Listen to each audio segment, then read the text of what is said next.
Hello everyone, welcome to the Dragoon video. Dragoon, pretty much more of the same. Like, it's not really changed its core that much, and I don't think it needed to change its core at all anyway. Like, Dragoon, it's a pretty comfy job. There's a reason why so many people who get into melee pick Dragoon first, so I can see why they don't want to, like, significantly change the job. But anyway, let's get into it. Disembowel and Sonic Thrust now grants Power Surge. Power Surge is just a renaming of the Disembowel damage buff that we currently have.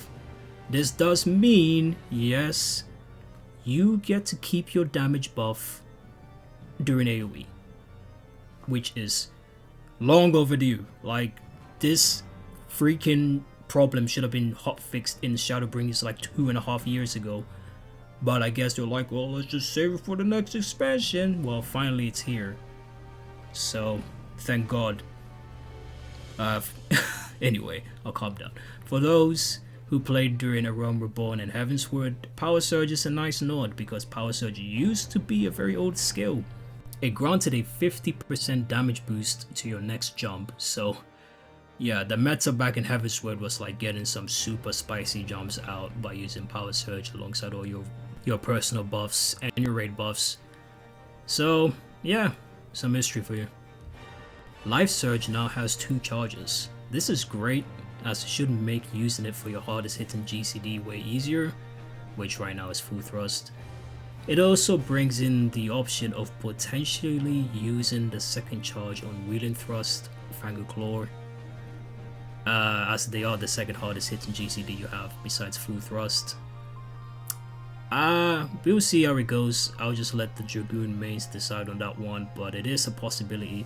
I don't know whether that's going to be a thing we'll be doing though. Full Thrust and Chaos Thrust gets upgraded versions at level 86. They become Heaven's Thrust and Chaotic Spring respectively. Lance charge is now at 60 seconds to line up with everything else, but its damage buff got nerfed from 15 to 10%. It being 60 seconds pretty much means you probably don't need to do a late life window anymore to have Nastrons and Stardiver fall under buffs like you currently have to do now. Battle Litany got way stronger. It got way stronger. It still kept the 10% crit buff, but it's now a 2-minute cooldown instead of a 3-minute cooldown, which is a huge reduction on its recast time. So yeah, it's even better now. Raiden Thrust Ready got renamed to Draconian Fire. This name change was necessary as it now applies to Doomspike. Doomspike now upgrades to Draconian Fury after a successful Curtain Torment combo. For Raiden Thrust in particular, you no longer need to hit positionals for Wheeling Thrust and Fang and Claw to gain Draconian Fire, making management of First Mind's focus much easier. Well, what the hell is First Mind's focus? At level 90, Wormwind Thrust is unlocked. This is a new 370 potency line AoE with 50% fall off that requires 2 First Mind's focus, or foci, or I don't know, what the plural of focus, to execute. You gain First Mind's focus charges by executing Raiden Thrust or Draconian Fury. I actually really thought this was going to be a huge problem for Dragoon, because I was like, well, wait a minute, you need to do positionals to hit your Raiden Thrust. What happens if you miss your positionals? So that means you're going to lose Raiden Thrust, which means you're going to not get these First Mind focuses. So yeah, that would have been really bad. That would have been like made Dragoon almost as hard as it was back in Heavensward again, because that's really punishing stuff. But it's a moot point now, because the level 76 traits just removes the positional requirements for Raiden Thrust overall anyway, so yeah. Spine Shatter Dive.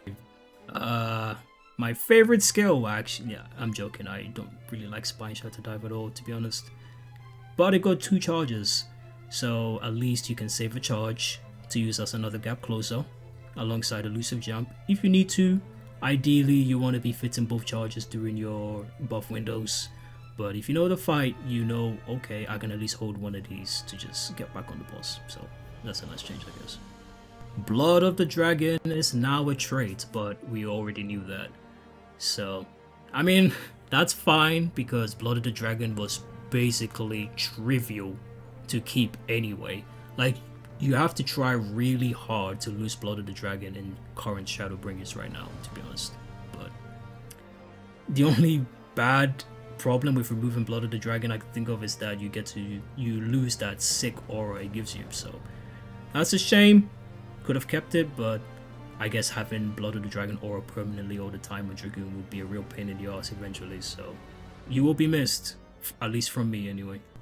Life of the Dragon and its associated skills, Nostron and Stardiver, basically are the same functionally. I know potency adjustments have happened, but as I said, I'm not really going to talk about potencies that much. So, and that is it for all the major changes Dragoon got from Shadowbringers to Endwalker. Yeah, it's still Dragoon. It's still the same job you know and love. If you like Dragoon now, you like Dragoon in Endwalker. So that seems to be the recurring theme in this expansion. It's like they just want to keep the jobs this similar but kind of new, so that you don't have to relearn everything. Well, except for Monk anyway, because they have to rework that job like 10,000 times every expansion, I guess. So, you know, hopefully they got it right this time. But this is the Dragoon video, so let's not talk about Monk here. Well, next one gonna be Reaper, although it might come out at a later time because Reaper is kind of a very confusing job for me. I don't know, I just need to just sit down and just really read the tooltips and see how the rotation plays out because it looks a little complicated. But anyway, until then, thanks for watching the video. I'm out.